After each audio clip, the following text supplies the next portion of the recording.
আসসালামু আলাইকুম। আমার প্রিয় ধর্মপ্রাণ ভাই ও বোনেরা, কি ভাবছি আমরা? আমাদের যে প্রচলিত ধর্ম ৫ ওয়াক্ত নামাজ পড়ব, কুরবানির সময় কুরবানি দেব, হজের সময় হজ করব, এতেই আমরা পার পেয়ে যাব? এতেই আমাদের সবকিছু সমাধান হয়ে যাবে? এতেই আমাদের জান্নাত এসে পড়বে, আমাদের আল্লাহ প্রাপ্তি হয়ে যাবে? আল্লাহর সাথে পরিচয় হয়ে যাবে? না, কক্ষনোই না। এখন এই কাজগুলি আমাদের করতে হবে। নামাজ পড়তে হবে, হজ করতে হবে, সিয়াম বা রোজা এটা আমাদের করতে হবে। কিন্তু কিভাবে করতে হবে? এগুলি আমাদের জানা উচিত। আমরা আসলে আমাদের মনের যে কামনা বাসনা, আমাদের নফসের যে চাহিদা, এগুলি পূরণ করার জন্য ধর্ম পালন করি। আল্লাহকে ডাকি যে, "হে আল্লাহ, তুমি আমাকে সুখ দাও, তুমি আমার টাকার অভাব পূরণ করে দাও, তুমি আমার এটা করে দাও, তুমি আমার এই আশা পূর্ণ করে দাও।" আরে ভাই, আল্লাহ কি কোনো এ ইন্সুরেন্স কোম্পানি? আল্লাহর সাথে সম্পর্কে কি আমাদের ইন্সুরেন্স কোম্পানির মতো? যে আমি বিপদে পড়লাম, আল্লাহকে ডাকলাম, বিপদে মুক্তি পেয়ে গেলাম, তাকে ডাকা ছেড়ে দিলাম। এতটা সহজ নয় ভাই। আমরা ২ ভাবে চিন্তা করি। আমরা ইসলাম ধর্মে বা আমরা যারা মুসলমান, তারা আল্লাহর পথকে আমরা ২ ভাগে ভাগ করে বা ২ টা চিন্তা চেতনা থেকে আমরা এটা চিন্তা করি। একটা হচ্ছে যে বেহেশত প্রাপ্তি। যে আল্লাহর দিকে আমার প্রেম ভক্তি থাকবে। আমি হালাল খাবো, পাপ কাজ থেকে বিরত থাকবো। আমি আ এ স্বাভাবিক যে জীবনধারা, সন্তান-সন্ততি নিয়ে চলবো। এইগুলি চলে ফিরে আমি বাস একটা নির্দিষ্ট সময় যখন আসবে, আমি জান্নাতের আশা রাখবো আল্লাহর কাছে এবং আমি মারা যাবো। প্রেম ভক্তি এটাতে আছে। আরেকটা মান রাব্বুকা, তোমার রব কে? আমরা কিভাবে আল্লাহকে চিনবো? কিভাবে আল্লাহর সাথে ফানা হবো? আল্লাহ বারবার কোরআনে বলেছেন যে, "আমার কাছেই রয়েছে তোমাদের উত্তম প্রতিদান। আমার কাছেই রয়েছে তোমাদের শান্তি। আমার কাছেই তোমাদের হবে প্রত্যাবর্তন।" তাহলে আমাদের আল্লাহর কাছে যেতে হবে। আল্লাহকে চিনতে হবে। ভাই, আমরা যতটা সহজভাবে ধর্মকে নিয়ে আসলে চিন্তা করি, এতটা সহজ ভাবলে হবে না। যার ভিতরে নফস অর্থাৎ মন, কাম, ক্রোধ, হিংসা, লোভ, মোহ, মদ, মাৎসর্য, এই ষড়রিপু গেরা যে মন আমাদের, যে নফস আরবিতে বলা হয় নফস, এটার উপস্থিতি যার ভিতরে আছে, তার আল্লাহ নেই। অর্থাৎ আরবিতে যদি আমরা বলি, যার ভিতরে গায়রুল্লাহর উপস্থিতি আছে, তার আল্লাহ নেই। সে কখনো আল্লাহকে পাবে না। তাহলে আসি আমরা এখন নামাজে। আমরা নামাজ বা সালাত কিভাবে আদায় করব? আমরা হাদিস থেকে যদি সালাত কিভাবে আদায় করব, সিয়াসিত্তার সবগুলি হাদিসে এসেছে। লা সালাতা ইল্লা বিল হুজুরি কলব। হুজুরি কলব ব্যতীত সালাত হয় না। লা সালাতা ইল্লা বিল হুজুরি কলব। হুজুরি কলব ব্যতীত কখনো সালাত হয় না। সালাত হয় না। তাহলে কি এই হুজুরি কলব? হুজুরি কলব হচ্ছে সেই অন্তঃকরণ, সেই হৃদয়, সেই কল্বকে বলা হয়েছে যে কল্ব সদা সর্বদা উঠতে বসতে এ শায়িত অবস্থায় আল্লাহর ধ্যানে খেয়ালে নিমগ্ন, দুনিয়া থেকে সমস্ত ধ্যান খেয়াল থেকে দুনিয়ার সমস্ত স্ত্রী, সন্তান, সন্ততি, ধন, সম্পদ, মায়া, মোহ, সুখ, দুঃখ, কষ্ট, মান, সম্মান, ইজ্জত, অ বে-ইজ্জত, অ মৃত্যু, এগুলির ঊর্ধ্বে অবস্থান নিয়েছে। তার আল্লাহ ছাড়া আর কোন চিন্তা নেই। এই ধরনের কল বা অন্তঃকরণকে বলা হয়েছে হুজুরি কাল। এ ধরনের কল ব্যতীত নামাজ বা সালাত হয় না। আমরা যদি আরো চিন্তা করি যে নামাজ, as-সালাতু মিরাজুল মুমিনিন, নামাজ হচ্ছে মুমিনের জন্য আল্লাহর দিদার বা সাক্ষাৎ। তাহলে আমাদের কারই বা আল্লাহর সাথে দিদার বা সাক্ষাৎ হচ্ছে? একবার ভেবে দেখুন তো। একবার চিন্তা করে দেখি যে এই হাদিসটা কি মিথ্যে, নাকি আমাদের সিস্টেমের মাঝে কোনো সমস্যা রয়েছে।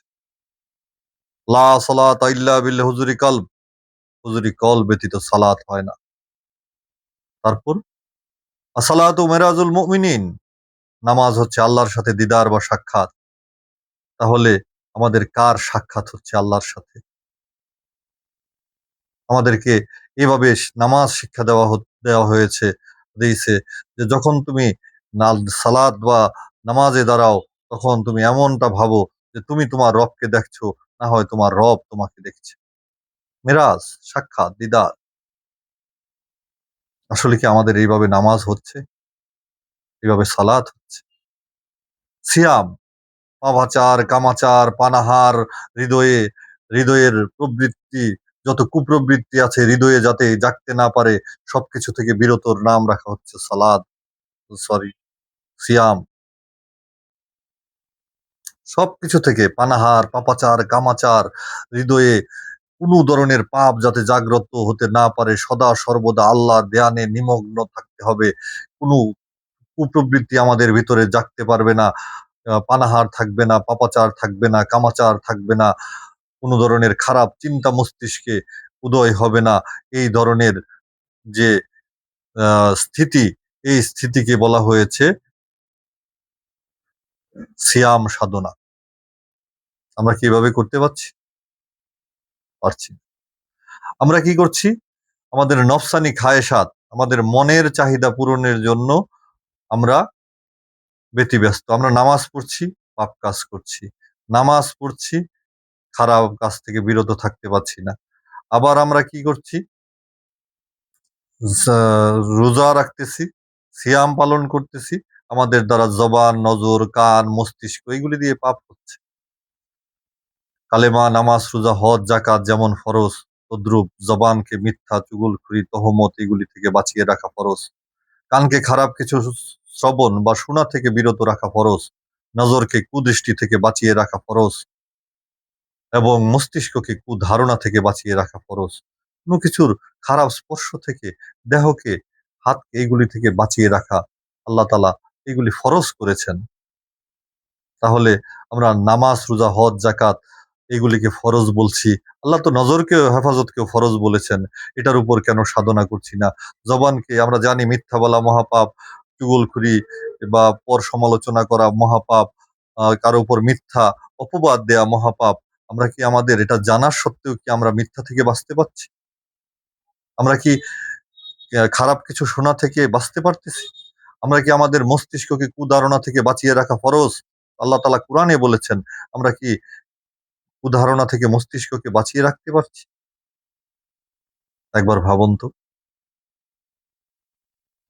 আমরা আমাদের নফসানি খায়েশাত, আমাদের কাম, ক্রোধ, হিংসা, লোভ, মোহ, মদ, মাৎসর্য, এই মায়ারচিত সংসারে এরই এক খেলা। আমরা স্ত্রী, সন্তান, সন্ততি, ধন, সম্পদকে প্রায়োরিটি দিচ্ছি। এগুলি কখনো কোনো কাজে আসবে না। আল্লাহ কুরআনে অনেক জায়গায় বলেছেন, কিন্তু আমরা মানছি না। আল্লাহ সূরা তাগাবুনে বলেছেন, ইন্নামা আমালাকুম ওয়া আওলাদুকুম ফিতনাতুম ওয়াল্লাহু ইয়ানদাহু আজরুম আযীম। অবশ্যই সন্তান, সন্ততি, ধন, সম্পদ, গৃহ সবকিছু তোমাদের ধোঁকার বস্তু। আল্লাহর কাছে রয়েছে তোমাদের উত্তম প্রতিদান।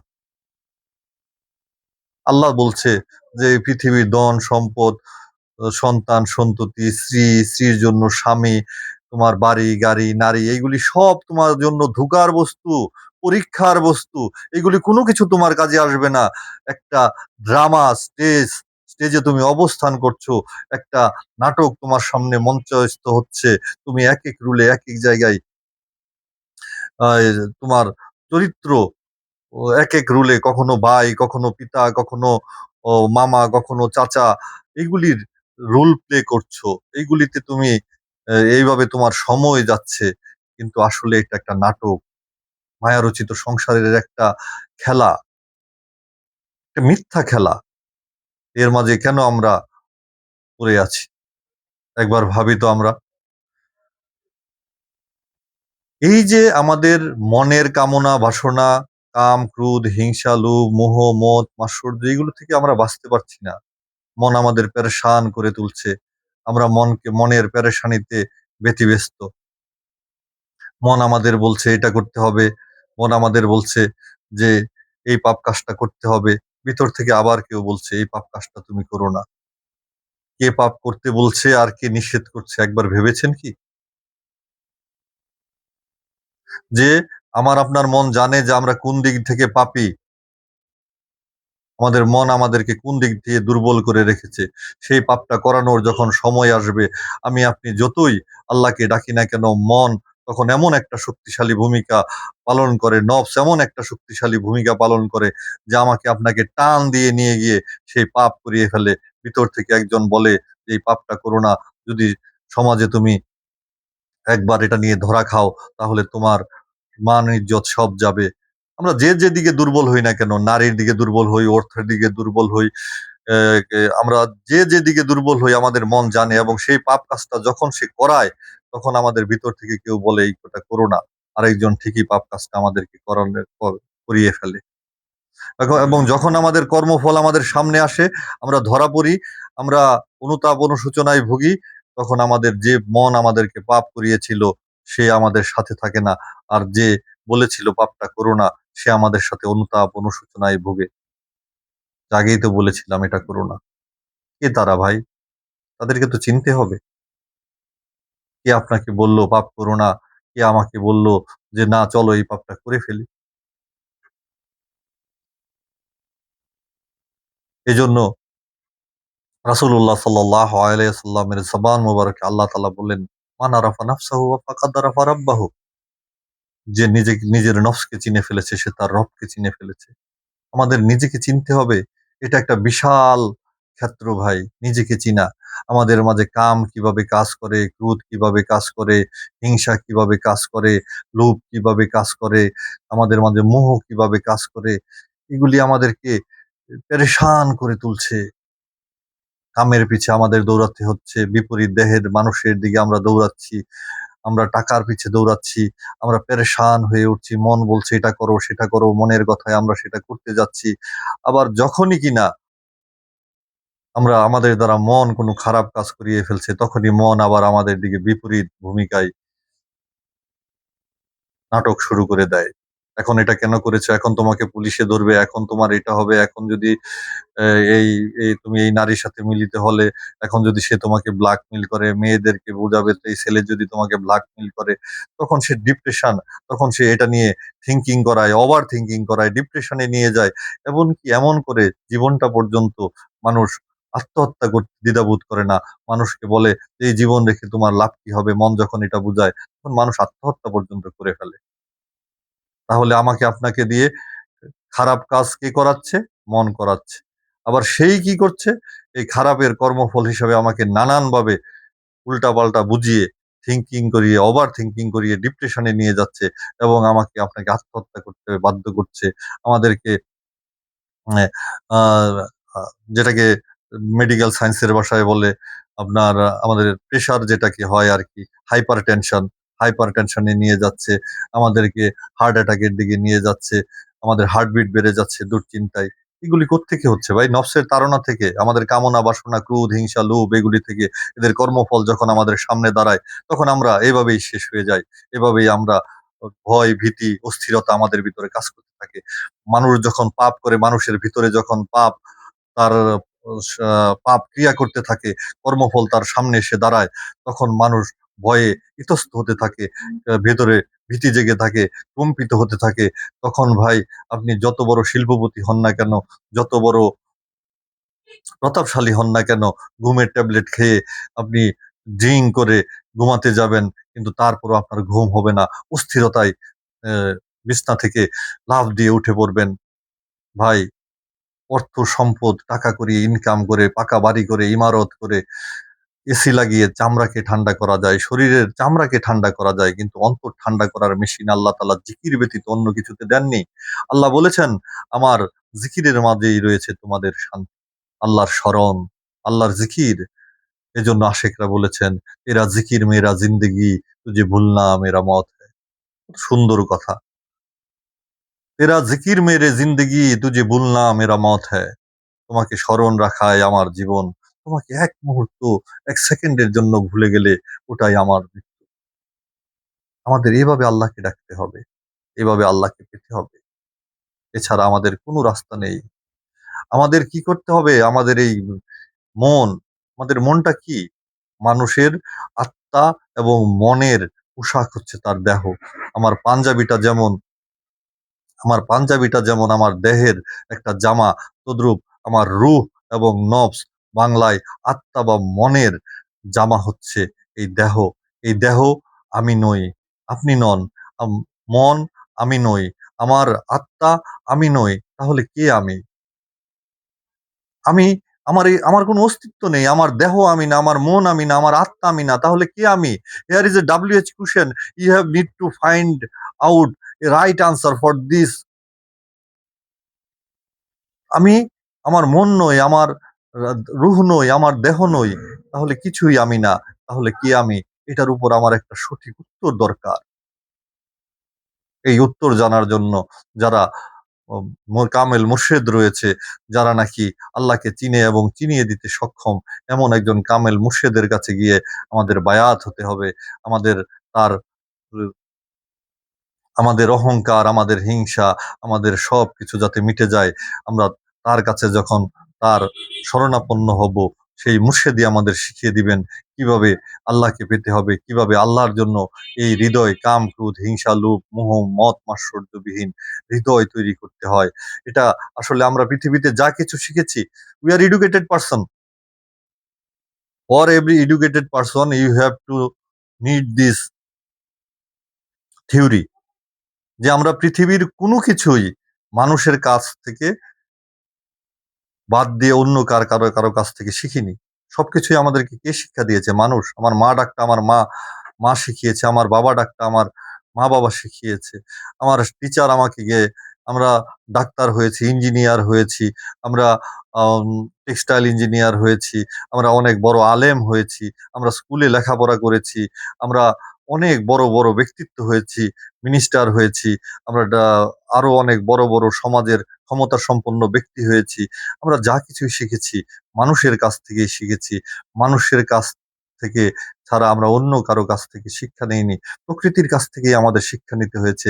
আমরা স্কুলের টিচারের কাছেই শিক্ষা নিয়েছি। তাহলে ভাই আমরা এভাবে নিব কেন যে পীর, মাশায়েখ, হ্যাঁ? যে যারা আল্লাহ রাসূলকে চিনে এবং চিনিয়ে দিতে সক্ষম, এই ধরনের একজন টিচার, এই ধরনের একজন পীর, এই ধরনের একজন গুরুর কাছে গিয়ে আপনার এই জিনিস শিখতে হবে। আপনি একা শিখতে পারবেন না। আল্লাহ যদি কিতাব পড়ে আমাদের, যেমন আমি একজন মার্কেটিং এন্ড মার্চেন্ডাইজিং জিএম। এখন ফেব্রিক সম্বন্ধে ফেব্রিক সম্বন্ধে আমি বইয়ে পড়েছি, আ আ ফেব্রিক সম্বন্ধে পড়েছি, ফেব্রিকের কালার সম্বন্ধে পড়েছি, ফেব্রিকের আ আ আপনার প্রিন্ট সম্বন্ধে পড়েছি। ফেব্রিকের যত কিছু আছে, পোশাকের যা কিছু আছে সব আমি বইয়ে পড়ে ফেলেছি। এখন আমাকে যদি বইয়ে পড়ে ফেলা বইয়ে আমার পড়া শেষ হওয়ার পর কেউ যদি আমাকে বলে যে, "তুমি আমার জন্য একটা জামা বানিয়ে দাও।" হ্যাঁ? আমি কি বানাতে পারবো? আমি কি মেশিনে বসতে পারবো? এজন্য আমার একজন মানুষের কাছে প্র্যাকটিক্যালি শিখতে হবে। এজন্য আমাদেরকে ইন্টার্নি করতে হয়, ডাক্তারকে ইন্টার্নি করতে হয়, কারো কাছে শিখতে হয়। তদ্রূপ আমরা কোনো ধরনের মতভেদে যাব না ভাই। কোনো ধরনের মতভেদে যাব না। যারা মতভেদে যাবেন তারা ধ্বংস হয়ে যাবেন। প্রেমের চাইতে ঊর্ধ্বে কিছু নেই। এগুলি মতভেদ। আপনারা ভাই আপনাদের মনের অহংকারে, আমরা আমাদের মনের অহংকারে যদি বলি, আমি এই করেছি, আমি সেই করেছি। আমি তো বললাম যে আপনার জ্ঞান আপনি না, আপনার মন আপনি না, আপনার দেহ আপনি না। কি নিয়ে আপনি বড়াই করছেন ভাই? আপনাকে যেতে হবে। আল্লাহ রাসূলকে পেতে হলে কোন অলি আল্লাহর কদমে যেতে হবেই। অলি আল্লাহর সান্নিধ্যে যেতে হবে। তাদের সংস্পর্শে গিয়ে আপনার আল্লাহ রাসূলকে পেতে হবে। না হয়তো আপনি আপনার কাম, ক্রোধ, হিংসা, লোভ, মোহ, মদ, মাৎসর্য রচিত এই নফস থেকে আপনি কোনদিন বাঁচতে পারবেন না। আপনি যতভাবেই ঘুরিয়ে ফিরিয়ে চলেন না কেন, যত বড় আলেম হই না কেন, যত বড় মুফতি হই না কেন, যত বড় ডাক্তার হই না কেন, ইঞ্জিনিয়ার হই না কেন, মন্ত্রী মিনিস্টার হই না কেন, সমাজের প্রভাবশালী ব্যক্তিত্ব হই না কেন, আমাকে আপনাকে কেউ আল্লাহর কাছ থেকে রেহাই করার যে রাস্তা, মুক্তির যে রাস্তা সেটা এনে দিতে পারবে না। কালের গ্রাস থেকে আমাদেরকে কেউ রক্ষা করতে পারবে না। মৃত্যুর হাত থেকে আমাদেরকে কেউ রক্ষা করতে পারবে না। মৃত্যু আসার সময় আমার যে প্রিপারেশন, যে আমরা কিভাবে মৃত্যুর জন্য প্রিপারেশন নেব, মৃত্যু আসবেই। কুল্লুন নাফসিন যায়িকাতুল মাউত, প্রত্যেকটা নফসকেই তার মৃত্যুর স্বাদ গ্রহণ করতে হবে। আমার যে মন, আপনার যে মন নারীর পিছনে দৌড়াচ্ছে, গাড়ির পিছনে দৌড়াচ্ছে, টাকা, বিত্ত, বৈভব, অহংকার, এগুলির পিছনে দৌড়াচ্ছে, একদিন আপনার হাজার হাজার কোটি টাকা ব্যাংক ব্যালেন্স রেখে, আহ, হাজার শত শত বাড়ি গাড়ি রেখে, আপনার এত এত সুন্দর স্ত্রীগণকে রেখে, সন্তান সন্ততি রেখে, মৃত্যু যখন হাজির হবে, তখন আপনার শেষ নিঃশ্বাসটাকে 10 মিনিট 1 মিনিট বাড়ানোর জন্য পৃথিবীর সমস্ত সম্পদ দিয়ে দিলেও আপনি বাড়াতে পারবেন না। কোনো কাজে আসবে না অর্থ সম্পদ, আল্লাহ কোরআনে বলে দিয়েছেন, কোনো কাজে আসবে না। তাই আসুন, আমরা আমাদের কি করতে হবে? মৃত্যুর জন্য প্রস্তুত হতে হবে। আমরা এখানে এসেছি আল্লাহ প্রাপ্তির জন্য, আমরা এসেছি এখানে আমরা যাতে মৃত্যুর আগে আমাদের নফসকে মারতে পারি, জিহাদে আকবর, মনের সাথে আমরা জিহাদ করতে পারি, মনের সাথে যুদ্ধ করে যাতে আমরা আমরা পরাজিত না হয়ে মনকে পরাজিত করতে পারি, এবং আমাদের নফসকে নফস জয়ী বীর পুরুষের মতো হই। নফস আমাকে আজ হারাবে, আমি কাল হারাবো, সে আমাকে 5 বার হারাবে, আমি তাকে 2 বার হারাবো। একদিন তার সাথে যুদ্ধ করতে করতে আমরা জয়ী হওয়া শিখে যাব, নফস আমাদের বশীভূত হয়ে যাবে। এবং যখন আমাদের নফস বশীভূত হয়ে যাবে, তখন আমরা আল্লাহর ইবাদতের স্বাদ পাবো। আল্লাহর জন্য যখন আমরা এই হৃদয় তৈরি করব, পাপ মুক্ত হৃদয়, হিংসা মুক্ত হৃদয়, কামনা বাসনা মুক্ত হৃদয়, গায়রুল্লাহ ব্যতীত আমাদের হৃদয়ে যখন গায়রুল্লাহ থাকবে না, আল্লাহ স্ত্রী থাকবে কিন্তু মনে থাকবে না, সম্পদ থাকবে মনে থাকবে না, আহ, অর্থ থাকবে ব্যাংকে থাকবে, বিছানার নিচে থাকবে, কিন্তু আমার অন্তরে থাকবে না, মনে থাকবে না, তখন যে আমার আসল সাধনার রাস্তা খুলবে, আমার আল্লাহ প্রাপ্তি ঘটবে। এই সিংহাসনে তখন আল্লাহ বসবে, তখন আপনি অনুভব করতে পারবেন কুলুবুল মুমিনিনা আরশুল্লাহ, মুমিন ব্যক্তির হৃদয় আল্লাহর সিংহাসন। আর আপনার আমার হৃদয় যখন ওইভাবে উন্মুক্ত হবে, তখন আমাদের কি হবে? আমাদের হৃদয় সিংহাসনে আমাদের রব প্রকাশিত হবেন।